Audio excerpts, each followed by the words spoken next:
But it's basically about how to think about economics in a way that gets you out of the moralism. Maybe a theme that I'll explore today is how moralism messes everything up, at least about trying to figure out what's going on or trying to do research. What do you mean by moralism?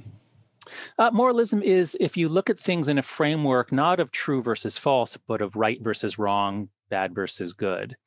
Once you put on that frame, Tyler Cowen has a quote somewhere in a TED Talk. He says, we think in stories, but as soon as you put a good-evil story, as soon as you interpret things in terms of a good-evil story, your IQ drops by 10 to 15 points.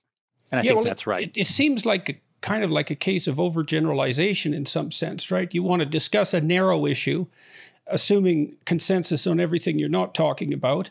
And then if you transfer that into, let's say, a mutual elaboration of both your characters on the scale of good and evil, all it does is make things exceedingly complex. That never works in a marital argument, for example.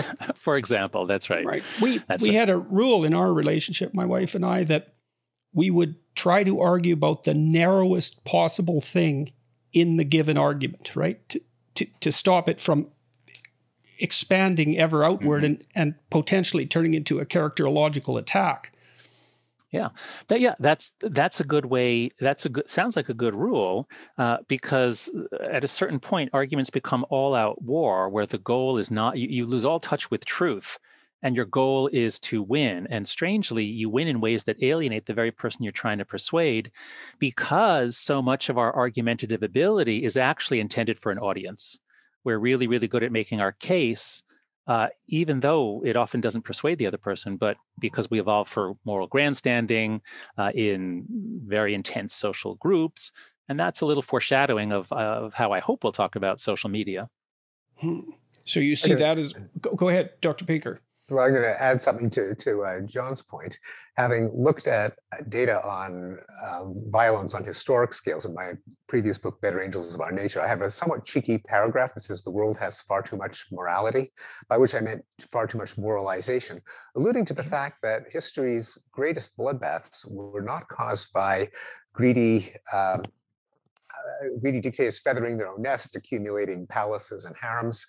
They were moralistic crusades. Yeah. They were people committing violence because it was not only permitted but obligatory in service of a higher cause. A lot of bloodthirsty dictators were ascetics, and they were not motivated by greed. They were motivated by what, in their own eyes, was morality, which we could call moralization. It doesn't mean we should also all be amoral psychopaths. There is such a thing as morality, but moralization, the psychology of the moral sense, which John has done so much to illuminate, can be a source of immorality judged objectively. Okay, I'm gonna Google cheeky paragraph Steve Pinker, too much morality. There we go.